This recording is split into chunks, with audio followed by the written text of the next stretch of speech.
Well, I think Britain is a great country. It's a fantastic country. Of course, we could do well if we were outside the EU. But I think the question is, how much better can we do by staying in the EU and continuing to take advantage of full access to the single market? Now, no other country has full access to goods and services without being part of free movement, without accepting those regulations and making sure that we share the rules and the system of Europe. Now, if people do want to leave, and I think it's a perfectly respectable point of view, I think they have to say what the alternative would look like and what the model would look like. The fact is, there is a process, a 2-year process, where we will be in limbo as a country. We'll be in a kind of twilight zone where we're looking at what the future options might look like. 2 years is not very long. Well, it could be longer than 2 years, because we know how long it does take to reach decisions in the EU.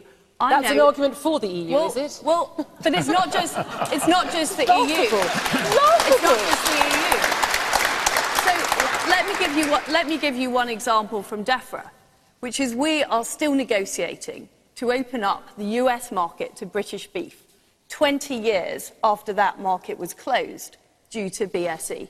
Now, that is how long trade negotiations take. So what do you think would happen? And we've got 53 agreements with different countries around the world through the EU. Those would all have to be renegotiated. The single market access would have to be renegotiated. People know that because you've said that and everybody else has said that. What do you think the damage of that would be? That's what's interesting. Well, how much would unemployment go up by? How much would trade fall by? How much would sterling fall by? Well, have you done an assessment of that when you come to the defence of the government's position? The government will be producing an assessment and you haven't got it yet. And we haven't got it yet. There will be an economic analysis. But not only will we spend our time trying to disentangle ourselves from these arrangements with the EU, think of all the stuff we could be doing instead.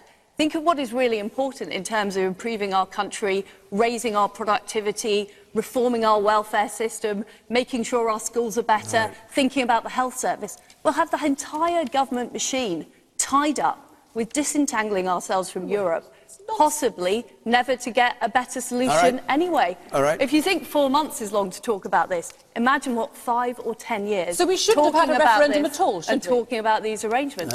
I think it's right that people decide, but I know what I think is right for Britain. Giles Fraser.